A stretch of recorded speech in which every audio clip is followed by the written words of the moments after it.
We're live from the News Hub here in Accra. Good evening and welcome to News 360. I'm Isa Moni. And I am Portia Gabo. Coming up, the headlines.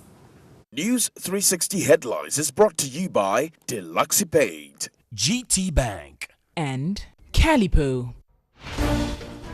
One person shot in Chiriponi in renewed clashes. 16 assaulted personnel from Country Planning and Public Works Department demand justice. Also tonight, we'll tell you also the fascinating story of Dwarf Island, where the only source of entertainment for more than 3,000 residents is television. In Mission tonight, limited supply of medicine and other consumables at Winneba Health Center in the Central Region.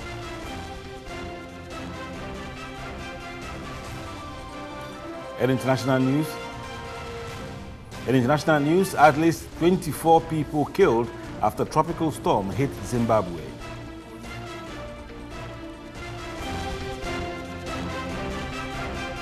We have details coming up shortly. Do stay with us. And in our very first story, fresh clashes in Tripoli in the northeast region has left one person severely wounded.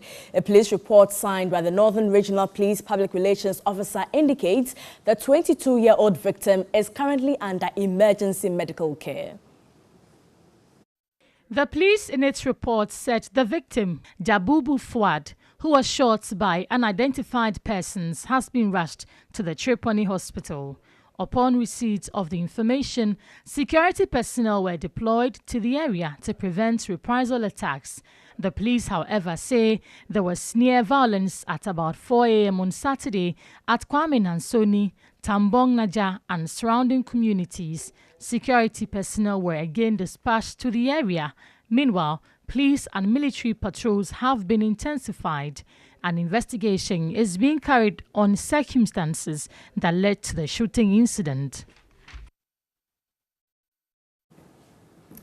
Ibrahim Moro is an eyewitness and joins us with live update. And good evening, Ibrahim, and thanks for joining us. So what is the current situation now in Tripoli?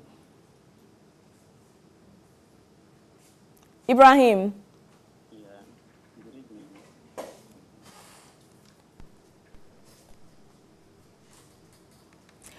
Ibrahim, can you please speak up a bit? Yeah. Good evening, sir. Well, we'll try back and get to Ibrahim Moro. He is an eyewitness in Tripoli. And good evening, Ibrahim, and thanks for joining us. Yeah. Good evening. What is the current situation in Tripoli? Yeah, the situation here is very bad. Yeah, it all started last night around 10 p.m. when some unidentified people fired a gunshot at Nawiaku around 10 p.m. And when this morning, they started there again by a group of people calling themselves Kunkumbes, heading towards Nawiaku. So they had a clash with the Chokosis over there. That is the northwest part of Charponi, which they proceeded to Wamin and Soni. From there, another village called Nyandri and Pinti was also under attack by Kunkumbe, and also Tusunga and some other communities too were under attack. The Nabosu, that is the western part of Charponi, and some other communities too. Ibrahim, do you know what may have caused the recent clashes? Hello? I was asking, do you know what may have caused this recent conflict? No, it's not yet identified. We don't know what caused that. As we speak, what is the current situation over there? Well, the situation, I can say, is not bad because the darkness has set in, and definitely they have all gone back to their various communities. That is the situation now. Thank you very much for joining us. And Ibrahim Moro is an eyewitness at Tripoli. And on News 360, 16 officers of the Town and Country Planning and the Public Works Department of the Ningo Pram District Assembly, who were beaten up to pulp by landguards, are seeking justice. They were assaulted by the alleged landguards whilst on official duty to check building permits at Afienya in the district. Here's a report by Josephine Frimpong. It was a black day for officers of the Town and Country Planning and Public Works Department of the Ningo Pram District Assembly. None, according to them, was spared at the construction site at Afienya. 16 officers of Ningo Pram Assembly have been assaulted by alleged landguards on their normal duty for inspection of permits on buildings. Well, I have with me two of the victims who also suffered the same fate. We're on a normal routine checkup of buildings that came up in our district without permit. And I must say that we had 3 pickup vehicles that will move in a convoy just to make sure that the synergy between the Works Department and Town and Country Planning, who has the layouts for the district, is complied with by all construction workers. We got to the site. I questioned the workers where their permit was, and they said they don't have the permit. So, as standard practice, we marked the building and asked them to stop. We saw Toyota pickup vehicle drove into the yard. It's a big yard. And in this pickup were about 12 men, and then the others on motorbikes. As soon as they got in, what are we doing here? Then I quickly approached them and told them, look, these are officers from Ningo Pram District Assembly with a car clearly labeled. So we are not here for any fight. They will not listen. They had this high tension cable which was cut into pieces. So when they meet you, they just lash you. In fact, in the process, I just had power at my right eye, you can see. And I could not even tell which appliance was used. I was the first person they attacked, you know. So I was speaking to the gentleman that we are not here to fight anybody. By the time I opened my eyes, he threw the cutlass, he hit the cutlass at the left side of my arm, trying to hit my head. So I have to dodge it, and it hit my left hand. So as he was talking to me, another person was standing beside him. And he used a plastic, I think a metal or something, to hit his head. So as he held his head, shouting, he followed him at the back and started beating him with the electrical cables, both left and right. And I also received my back. The task force that we all went with them, they bounced on them, beating them mercilessly. Some became unconscious, pretend as if they are dead, before they stopped. You see, it was brutal. They alleged that the attacks had warned them not to come back to the site because it was a government-acquired land to be used for the One District, One Factory project. That very site was supposed to be one of them, but the point must be made clear that 1D, 1F is not exempted from building permit. Michael says the 40-minute showdown has left him in pain. Looking at my left arm, since that day, it's very difficult for me to raise it. But because of the amoxiclav and the one painkiller they gave me, I've forgotten the name. That's what I've been taking at the moment. District Chief Executive Jonathan Doku confirmed the story. I'm told they've not effected any arrest as of now, but they are on the heels of the perpetrators of this crime. We followed up to the Pram Polyclinic, where the victims visited to seek medical attention. Hospital authority also confirmed that they suffered various degrees of injuries which will need further attention. But at the time of filing this report, the victims were yet to pick the medical forms to pursue their case at the police station. Ningo Pram district is noted for incidents of regular clashes between developers and landguards. Areas including Afienya, Dowenya and adjoining towns of Ningo and Shai are most problematic when it comes to the acquisition of lands, with the operations of land gas are rife here. Although development control officers have to deal with their presence, their constant appearance makes it difficult to work. TV3 will keep viewers posted on this developing story. Josephine Frimpong, TV3 News, Pram Pram. In other news, the former Marketing and Public Relations Officer of the Ghana Ports and Harbours Authority, Josephine Asante, has been laid to rest at a solemn funeral service in Tema. The Reverend Father of the St. Thomas More School, Right Reverend George Obin, asked the bereaved family of the deceased to put their trust in the Lord.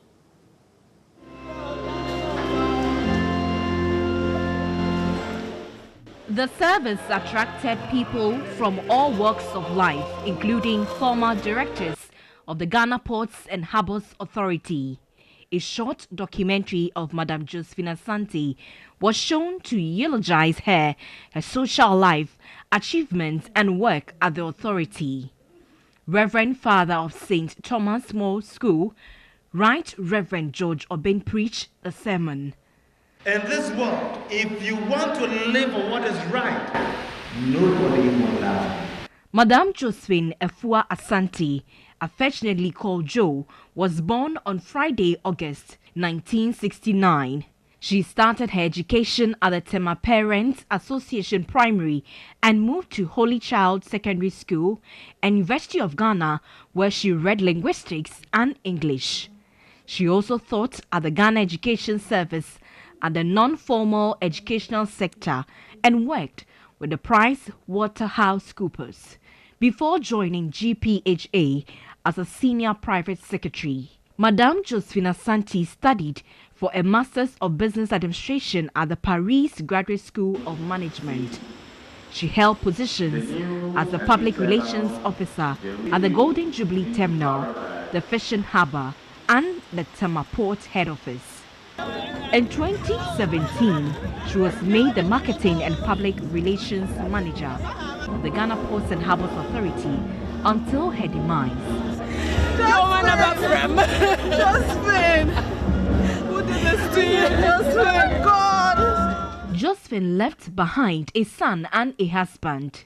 Current Director General of the authority and some old directors shared their fond memories with the news team. So for all of us, it's a great loss. It's a great loss. I think even the last event that we had before her demise, she was instrumental in the organization of that whole event.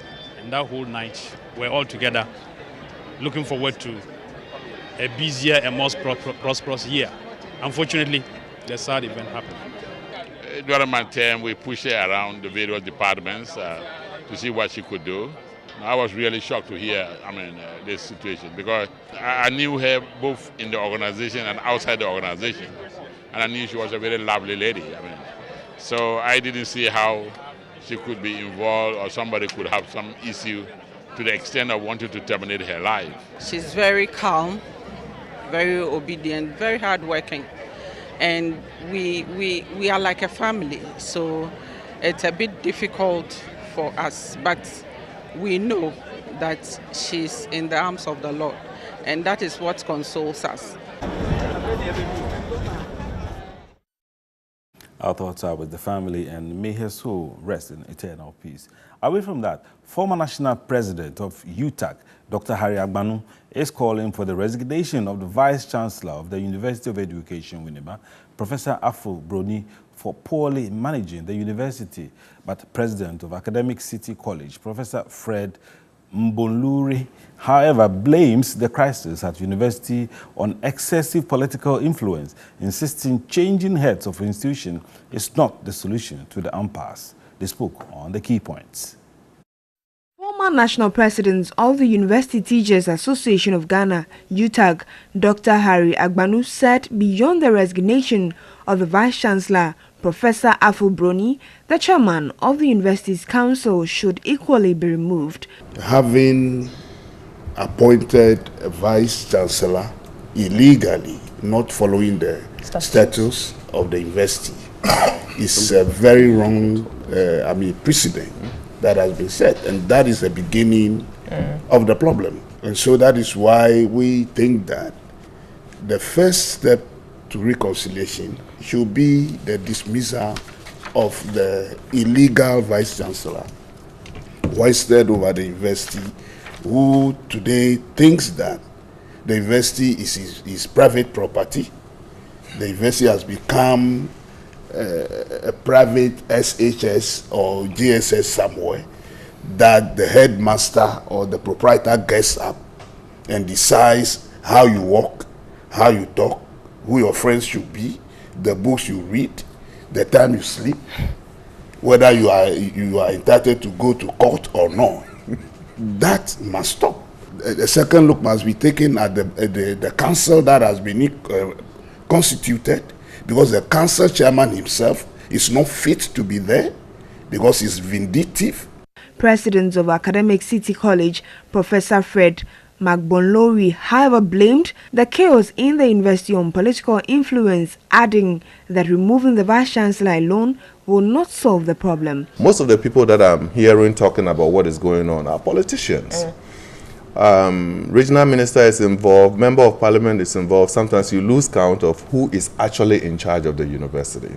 Where is the governing council? So what I think is, we need to go back, follow the statutes. Was this vice-chancellor appointed following the proper channels or not? I think it's more than just asking him to move out at this stage. One of the dismissed lecturers, who is also president of the University Teachers Association of Ghana at the University of Education, Winneba branch, Dr. Keitwe Duku, maintained the crisis at the university should be blamed on interference by politicians.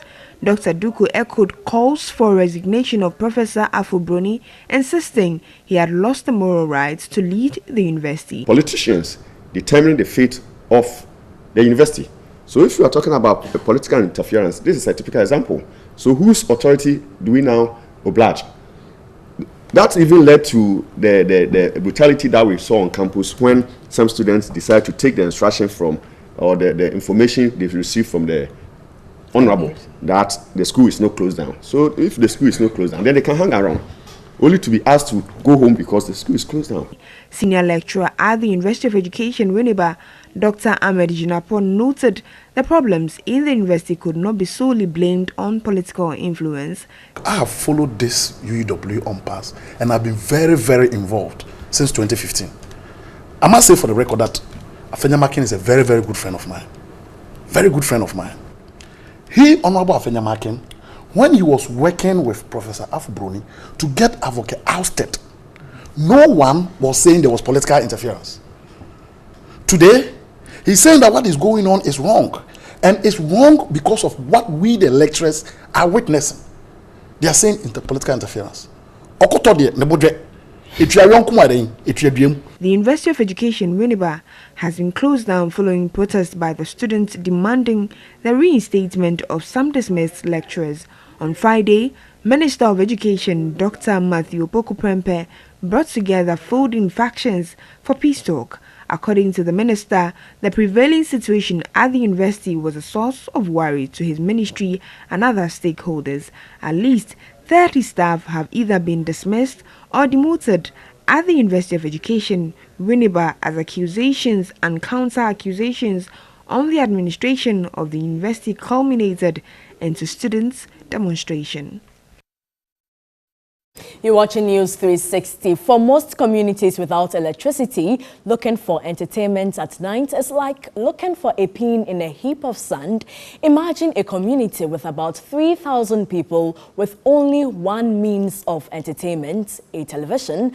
Adjoa Adobia also visited Dojikope on the Dwarf Island in the Kwehu Afram Plains North in the eastern region and reports on nightlife in the community.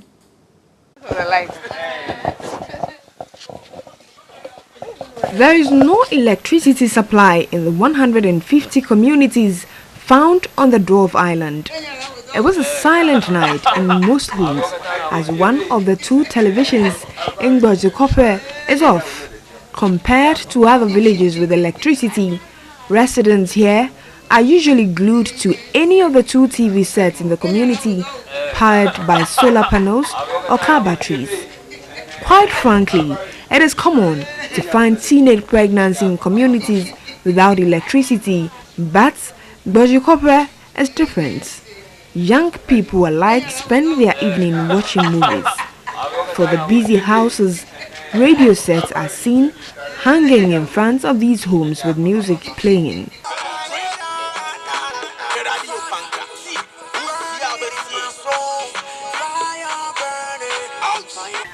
For the few educated ones, it is an opportunity to listen to stories around the globe. Under Section 52 of the same Act. So they have no choice than to abide by it. Otherwise, the people will go to the court for enforcement of it because an arbitral award. Most of them obviously are used to the darkness and were seriously going about their daily activities without access to electric supply. For some, it was just a period for the entire family to be together, chatting the night away. Clearly, if you ever thought that there can be no real entertainment without electric power, then you may be wrong.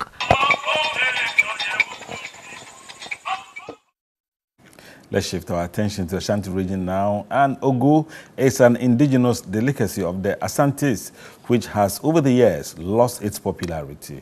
As part of our Ghana Month series on local food, Beatrice Piogabra visited a woman who sells Ogo and has filed this report.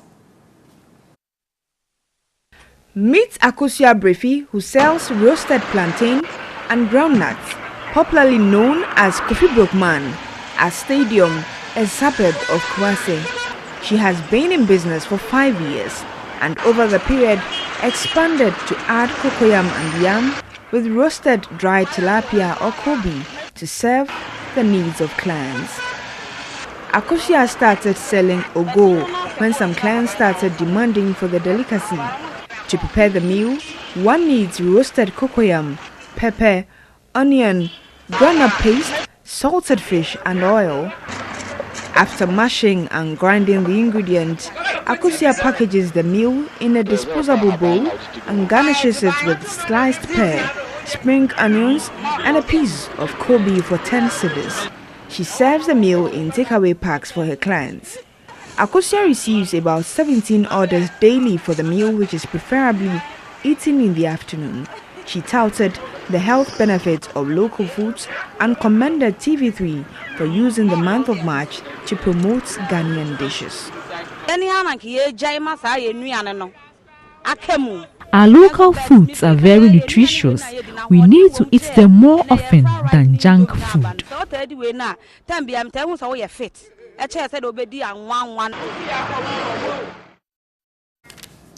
Certainly tasty. It's a once one.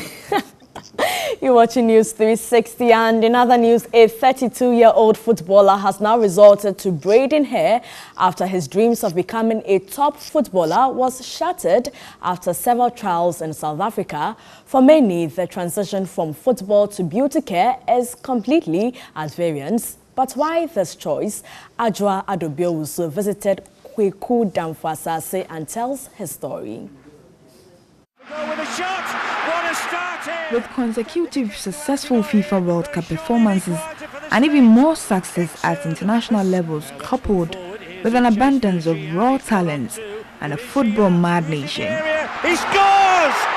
Ghana are back in front, a goal of individual brilliance. A footballer from Ghana definitely has a future if determined. With the likes of Thomas Partey, Jordan Ayew and Dede Ayew, and many others who are still playing top-flight football, the game still enjoys tremendous following despite the expose that rocked the country.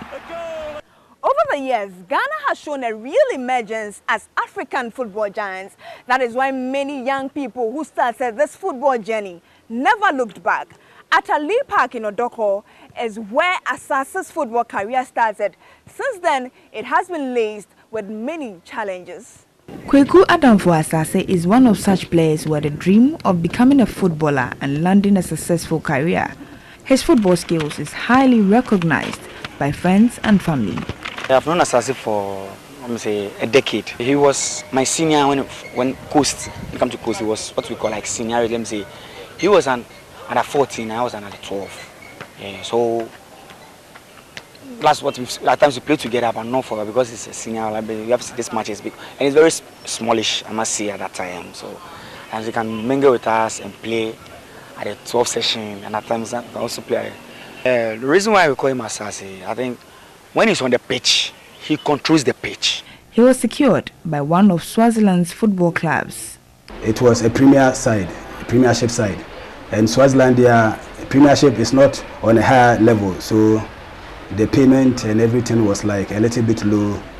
So the team was also relegated, so I had to come back to Ghana. In his bid to advance his football career, he travelled to South Africa where he was to join a friend in another club, but his late arrival got him grounded. Due to some financial problems, I got there late, so my friend had also travelled to Israel, so I became a little bit stranded. So I was sleeping in a garage. There's this Ghanaian man called Brian. He had a garage, so I was sleeping at the garage. Then early in the morning, I'll just wake up and pick up my soccer boot and I'll go around looking for a club to play. His failure to meet what is described as a football age took him to the under-20 team. He soon resorted to other means of making money due to the lack of opportunities. Of Pretoria. So I was playing for Division 3 with the mindset that one day I will gather money, then move to Europe and continue on my soccer career there. But in South Africa, the system is not like Ghana. It's like Europe. You have to pay your rent every month. So at the end of the month, after paying utilities and my rent, everything, the money that I'll get is not enough. So it was like my dream was being shattered by the way things were going on. So I had this Ghanaian friend called Kofi, and one is called Nana Sapon. I used to go and sit at their saloon. Ghanaians there, they operate salons. So I used to go and sit at their saloon. So one day I was telling them my financial things are not right. So I told them I want to do something like the way they are doing, like doing hair and other stuff at the salon. So they said, you are a professional soccer player, so can you come that low to our level to come and work at the salon? And I told them, anything that will give money, I'll do. And at school I did visual arts. So they asked me, so what can you do here at the salon?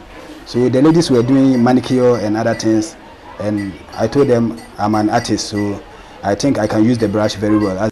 With time, he became an expert at his job and finally made some money out of it, so he got himself a shop where he ended up training other Ghanaians who were stranded. Kweku eventually had to sell his shop and moved to Ghana to renew his passport, which was almost expired. I gathered a little bit money and I wanted to go to Europe. So I contacted an agent and we were doing some stuff, some deals. So the agent gathered a lot of stuff, and there was a golf tournament in Belarus. I was going to Belarus, then I will get to Belarus and I will find my way to anywhere that I want. While there, he was arrested and detained for 2 months before he was finally deported back to South Africa. He moved to Ghana in 2016, but had no money left, so he started doing home service for people who needed their hair braided. Kweku Danfo was finally able to make some money to set up a salon where he currently does dreadlocks and pedicure. For him, business has been very good, as he sometimes earns as much as 600 Ghana cedis a day. He has 2 girls under his apprenticeship.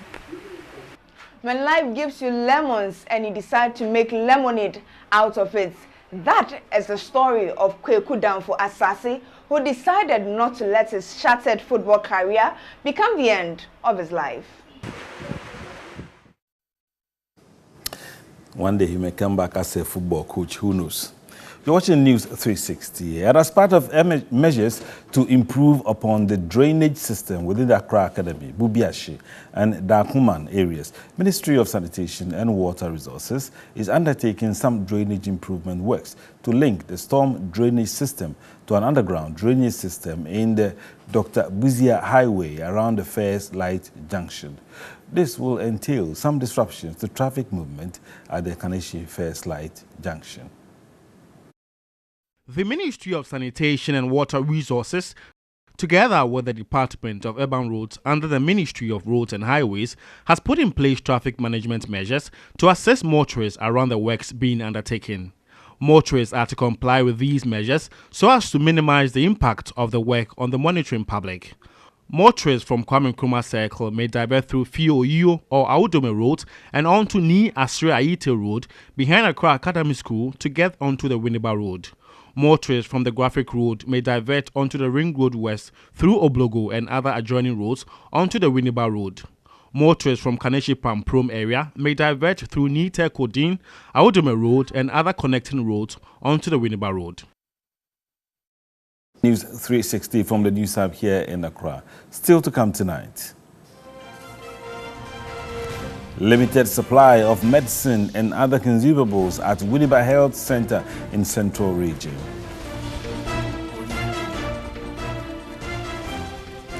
In international news, at least 24 people killed after tropical storm hits Zimbabwe. Right, we'll return with Machine shortly. Stay with us.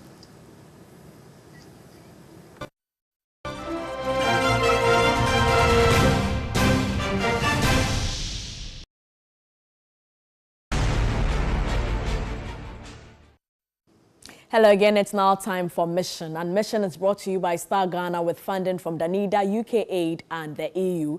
Let's go to the Central Region where the Winneba Health Center in the Efutu municipality has limited supply of medicine and other consumables. Staff of the facility say their inability to solve their challenge is as a result of delay in reimbursement of the National Health Insurance claims. The Winneba Health Center is located about half kilometer from the south campus of the University of Education. The facility provides essential health services to residents in 13 communities, although it is not the only health facility in the municipality. Access to services of the health center is not difficult because the facility is situated in the heart of the Winneba community. However, services are rendered without comfort because the center lacks key logistics and operational materials. Medicines, for instance, are not easily acquired. The health center's vaccine fridge has not been repaired after it broke down 2 years ago. As a result, vaccines are now stored in cold boxes. We need to get a vaccine fridge so that we can maintain the potency of the vaccines. The facility also does not have spacious rooms. A small palpation room also serves as storage facility. Delivery and maternity wards are not spacious and lack washrooms. Spacing here, that's our problem. We don't have washroom, we don't have nurse's room. It's the clients to adjourn when they want to pour something. They have to direct them to the big facility, adjourn, which is not good for a pregnant woman to go to that place adjourn because anything can happen along the way.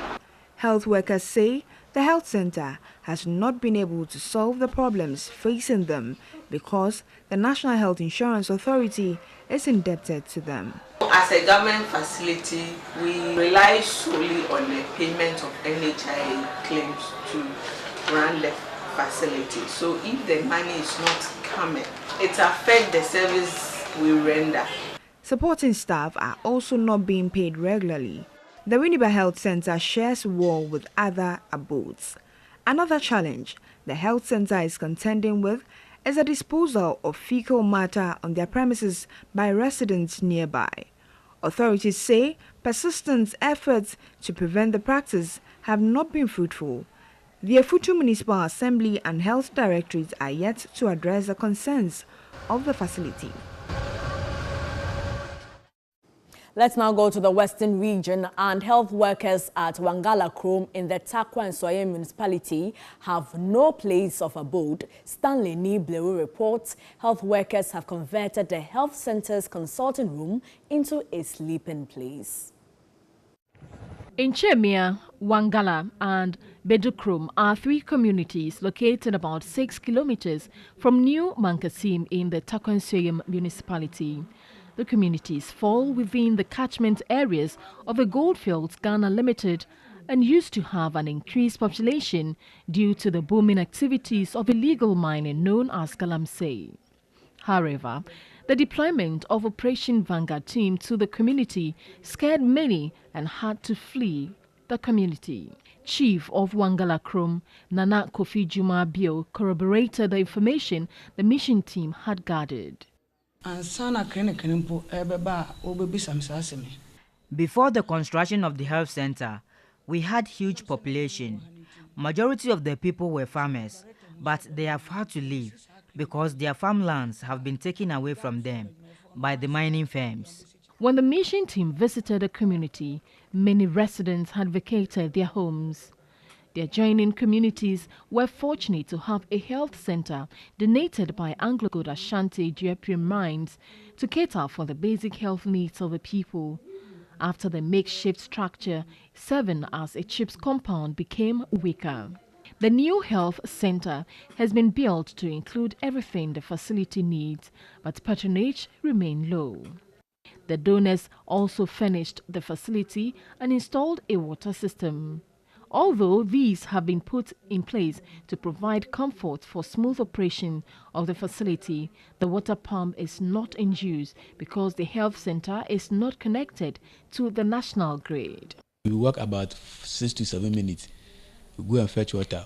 When they bring a baby or let's say an infant or a baby 1 to 5 years and the child is suffering from malaria, we have to do tape sponge. Sometimes we will not have water, so we have to run to the borehole and fetch water.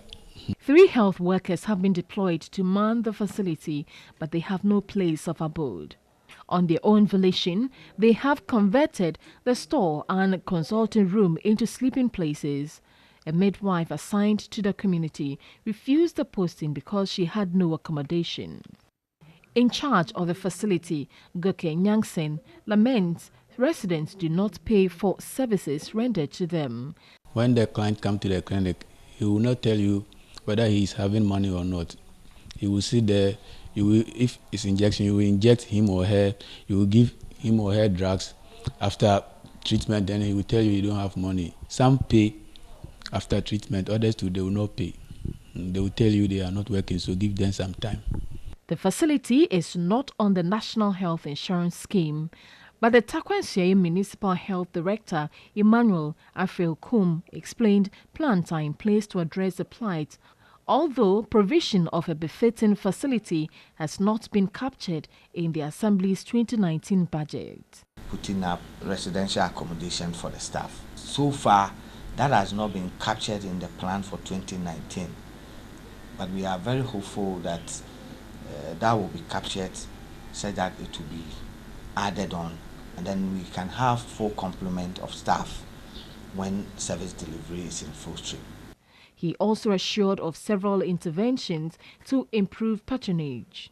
What we are looking at is for us to get the health insurance accreditation, and that will ease the burden of paying upfront for any services that you have to go for. Healthcare at Wangala Krom, Inchemia and Bedukrom would require intervention to address the staff accommodation challenge. And that's it for Mission. And Mission is brought to you by Star Ghana with funding from the NIDA, UK Aid and the AU. Thanks so much for watching.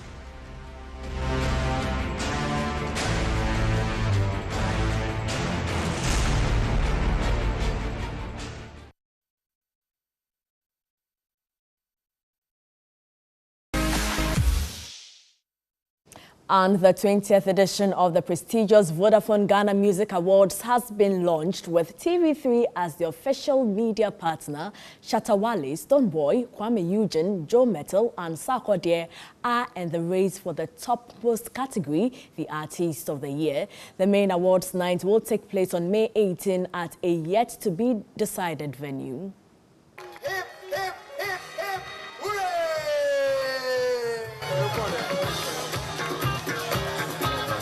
It's been 20 years after the coveted awards brand, Ghana Music Awards, was birthed.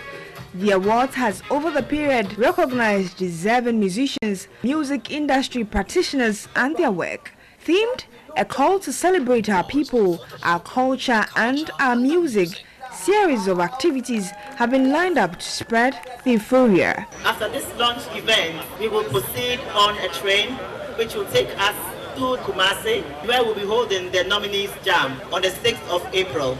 But beyond the fun, there will be a special seminar to school industry players on how to leverage on the music business. The main awards night will then be the climax of the celebration, and that will be held on 18th May at a venue yet to be disclosed. The main awards night will be beamed live nationwide on our lead partner TV station, TV3. The stakes are high ahead of the May 18 event. The topmost honors, Artist of the Year, has fierce competition from some of the industry's finest arts. King Promise, Connie Eugene, Joe Metal, Sarkodie, Chatawale,